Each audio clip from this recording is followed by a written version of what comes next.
So what would you say? I can rattle off stuff, but what would you give the number one first thing that comes to mind with? Get a website. Okay, that sounds simple, but that was my first I one. mean, yeah, I mean, it sounds like really basic, but that's the first. Yeah, the website that we would make for somebody would perform better, obviously. Correct. But you can go to GoDaddy and use their website builder. You can go to Wix and use their website builder. Right. I mean, I'm a web professional saying we're try not Wix, and it makes we're not me proponents cringe, of this. but I don't usually like to mention third parties, Jason, in these things, but everybody knows what it is. But it's like it's better to have something than nothing. And yes, ours would perform far better. But if you don't start your web presence, then you'll have a hard time getting going at all. Hey there, guys. It's Nolan Walker and Jason, Director of Operations here with Plumbing Webmasters. Howdy. You're going to talk about, I have two different titles because I couldn't decide on one. So, plumbing marketing online with no money, or I have no money, what can I do online? Right? Well, you can't buy much. Yeah, so there's things you can do though. So we're going to help out a little bit. So I get a Yeah, call. you're just getting started. Yeah. You just paid for your truck and your equipment. You got to start somewhere. Well, I got a problem with some of that already. So I hope you didn't go buy, an F-250 3/4 ton or something and just. No, I'm thinking like a used truck. I hope so. Yeah. If you didn't have enough money to spend on the marketing, I hope that you didn't go buy your truck and your boat. And If you went and bought a new, like one of those Mercedes panel vans, yeah, and had it wrapped professionally, And- and then say you don't have money for marketing, that's not good. that was foolish. Yeah, that's You can be in a white van with a sticker on the side. I'm less It's fine. irritated by this stuff than I was 20 years ago when I saw this stuff. I would really ponder it and get excited about it. Now I'm kind of like, well, wasn't the smartest move in the world. Yeah, that was foolish, but whatever. hey, dude, whatever. But yeah, hopefully you don't do that. And if you haven't gone and bought that yet, yeah, go, shoestring it so that you have some money left over for marketing, because nothing works without getting leads and having marketing, right? Right. So that would be the best thing to do. But if you don't, Not that I always tell people to go drink the second run on the barley, not the craft brew, you know? Yeah. Don't be. That we have just across from our offices, we have a little place that's a little specialty. It's next to the Starbucks. I don't drink anymore at all, but I don't know. It's that space next to the It's been a long Starbucks. It's time. actually a brews on tap place. And you can get like beer flights and craft. Yeah, beers so and all you that wouldn't stuff. want to be. Don't do that. Yeah, Drink don't Bud. Go, yeah, not even Bud's high end, man. No. Why would they drink Don't Bud? drink the High Life. The High Life. Bud's the first run. It's the lower run. Drink the Lone Star or it's the PBR. the second run on the barley. That's what they're wanting. Yeah. You can First go. step, drink cheap beer. You can go drink your microbrew and your craft stuff and your import stuff once you're actually rolling in business, man. You don't go buy the new car or the nicest stuff. Anyway, so you ought to be scrimping and saving for money to invest on marketing. Right. But we will go over some stuff that you can do with very little money to get your self going. And just for the record, I think it's highly foolish to have money and to go buy this stuff or to not spend money on marketing. That's Right. just not a good move. Marketing is the lifeblood. But we all start somewhere. I did. Most people do, to where there's not somebody rich just handing out money to get you started. And so it's totally okay if you're starting out and you don't have much money, right? Right. We're not judging you. I started there too. A lot of people do. So what would you say? I can rattle off stuff, but what would you give the number one first thing that comes to mind with? Get a website. Okay, that sounds simple, but that was my first I one. mean, yeah, I mean, it sounds Yeah. like really basic, but That's the I first. mean, yeah, the website that we would make for somebody would perform better, obviously. Correct. But you can go to GoDaddy and use their website builder. You can go to Wix and use their website builder. Right. I mean, I'm a web professional saying We're try not- Wix, and it makes We're not me proponents cringe, of this. but I don't usually like to mention third parties, Jason, in these things. But everybody knows what it is. But it's like it's better to have something than nothing. And yes, ours would perform far better, but if you don't start your web presence, then you'll have a hard time getting going at all. And Oh, so, I actually skipped a step. What? Register your domain name. Okay. Get your domain name and register it in your name. Do not let anybody else register it for you. Yeah. Go to a domain registrar, register your domain name in your name and the name of your business so that you control that forever. Don't let it. That's cheap. That's $10 a year or whatever. 14 maybe, 10 to 14. Depending on the registry. I've got something here that's actually a really nice tidbit, but yeah, get the domain name in your name so that some weird cheap place that lets you do it doesn't own the domain over you. You want to own your domain. And here, I got a really great one here. I've had this conversation a couple times recently. Someone called just yesterday, and they're like, "Oh, I got this great name," and it was the city with the name Heating and Air, and that was it. No co, no ink, not anything. And what was interesting, and before I even saw this, I told the guy, I said, "How new is it?" He said, "Oh, well, it's great. I got this. There used to be a company named this, and then I kind of used it after they went away. Google had creds with this, and then people knew this company." And I'm like, yeah, but the company name is a phrase. Now, even though it said Heating and Air at the same time, I know it's not a plumber, but it's a similar category. But the point being is that when you name your company, if you're in these early stages, it should be a name that is easy for Google to extract the brand from all the chatter online. Right. So super easy. If the brand name is a phrase or just a common phrase, especially or just common words put together, that's really bad nowadays. Yeah. Because and honestly, at one time it was great. If you could make your company name and your domain name the usual basic keywords, it was really good. Along with the city. Yeah, along with the city. It was actually really good, but it's actually flipped over, and you need to be more brandable now. So I want to step back and say that in almost all major markets, you can still find somebody, and somebody say, "Nolan, I know this guy, and he's up at the top of ranking." Well, fine, if this guy got involved with his common phrase years ago, but you're brand new, and your biggest problem right now is they don't know who you are. You're not spending any money online, presumably, from the topic of this video podcast. And then you don't have any credibility, you don't have any reviews, and they're going to come by and try to find you. And what's interesting about it, I said, so did you register? So this will be number 2 that we probably both would have said, is to register your address, get verified with Google with your GMB or your Google My Business. Right. Set up your GMB. There's a lot of weird esoteric stuff you can do on your GMB, but at the root level, it's go to Google My Business, and fill out the forms and give them the basic information. Right. And it's really easy to do when that's all you're doing. And you can do that much, and it's free. So register that and do all that and set all this stuff up. But what was interesting about this guy is that he'd had the website for a couple of years, but just registered the GMB recently. The GMB got registered like 2 months ago. I talked to this guy yesterday, and I was looking it up, 2 months registered GMB, typed in the exact company name, which albeit is the city and 2 words, and but it had this and that. So I'm like, maybe it's barely different, but these are still just common industry words slapped together on the city. Yeah.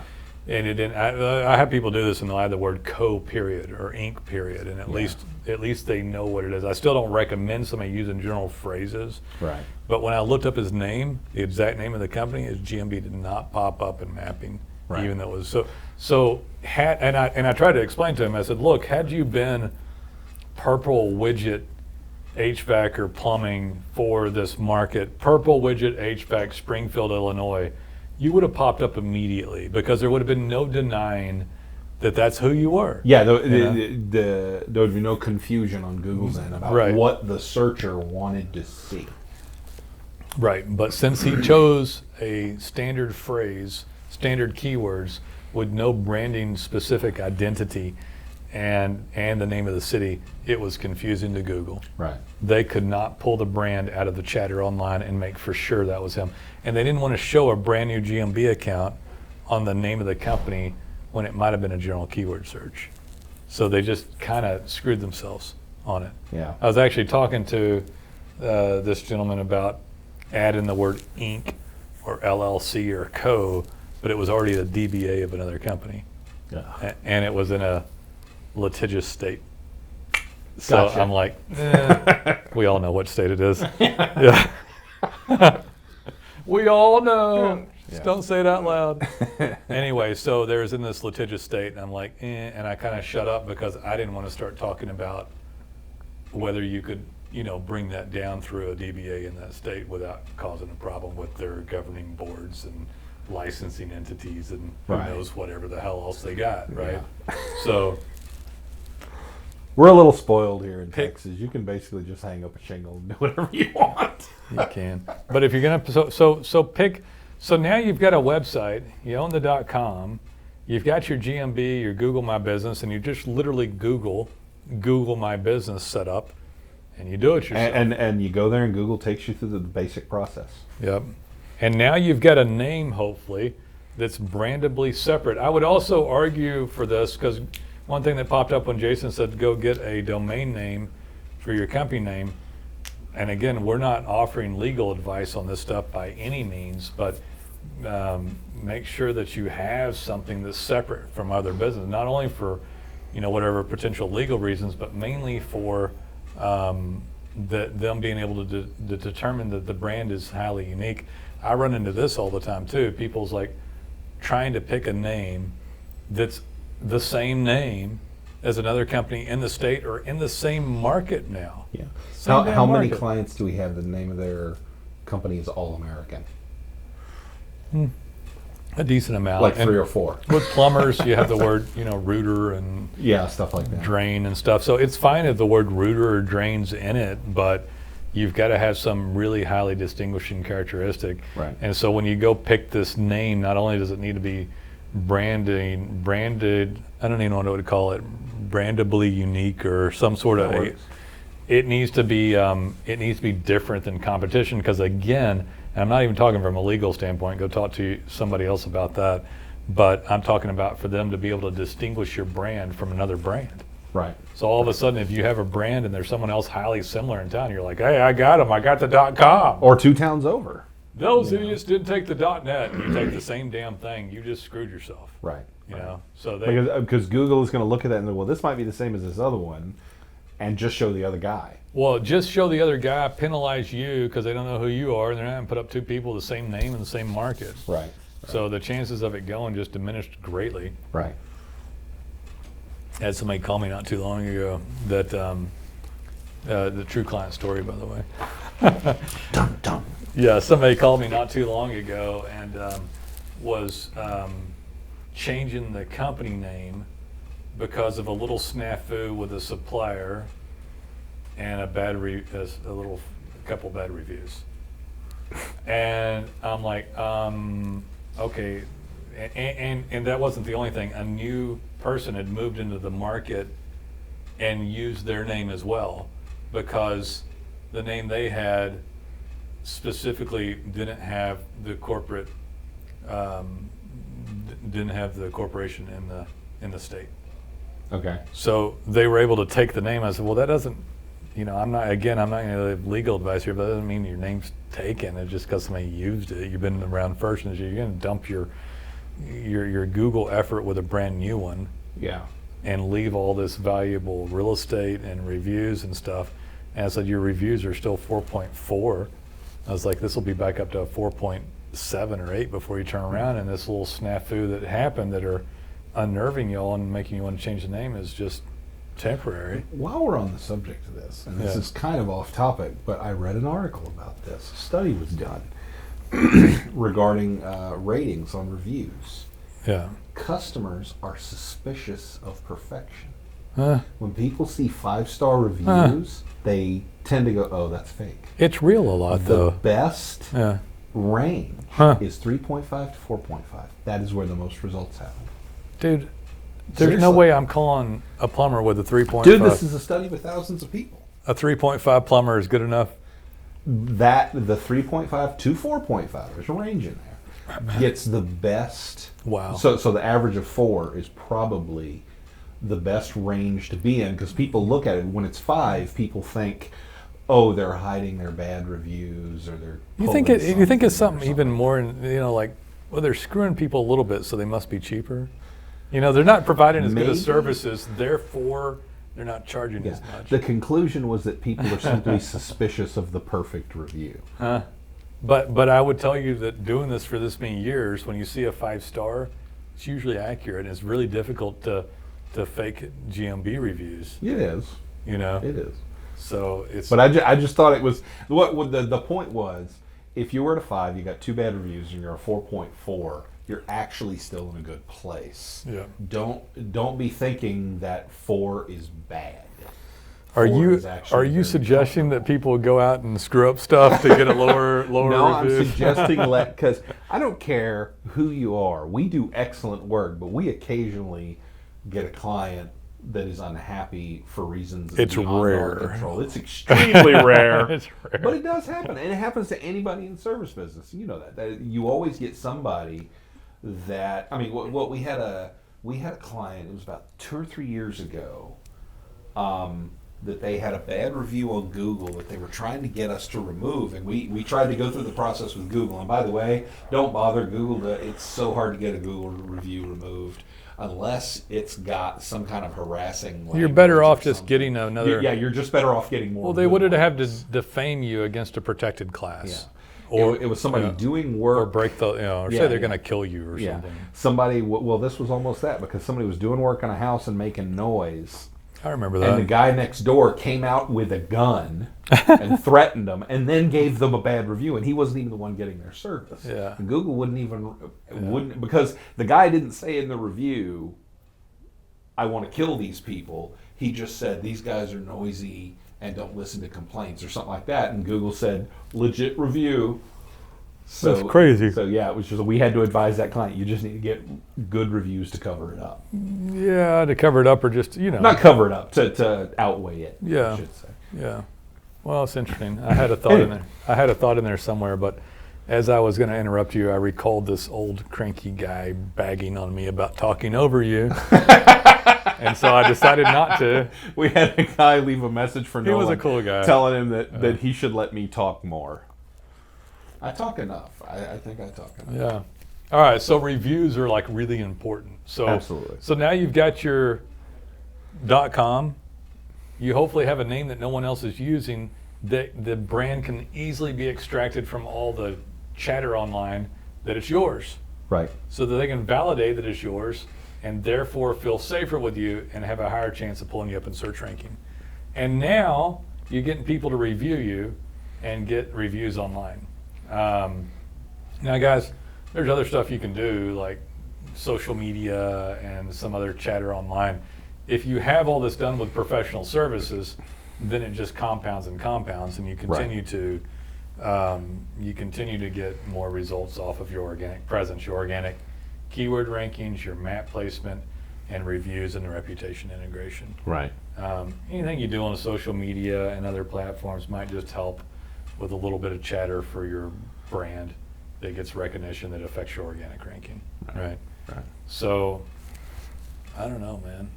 And the thing is, you do these things, and you have your domain. You put up a website on there with at least basic content that you can do yourself, and you do your GMB. You get all the parts that we talked about. You do that for a year. Yep.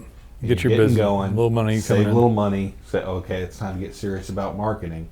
Right. Then call us. And as far as we're concerned, a website that's been sitting there for a year and a GMB that's verified and everything else, well, that's a great foundation to work on. And Right. if you've got, if that point you've got 20 reviews, we get something like that in the door. I get, Nolan sends me a message. He's like, boom, this one's great. We got this to work with. And it's like, all right, and we know we can get you results fast. 90% of the clients that we have come in have this already. Right. Because they ultimately have tried cheapest marketing services they could. Or did it themselves. Themselves, and it didn't work well, and they want to move forward, but the foundation is great.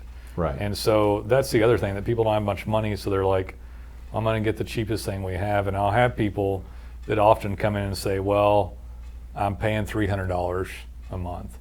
And I'm like, well, I'm sorry to hear that. And because I know what it means. It means we're slightly more than that, but we're still a great deal. But I'm like, that's really tough because you could have paid $15 a month.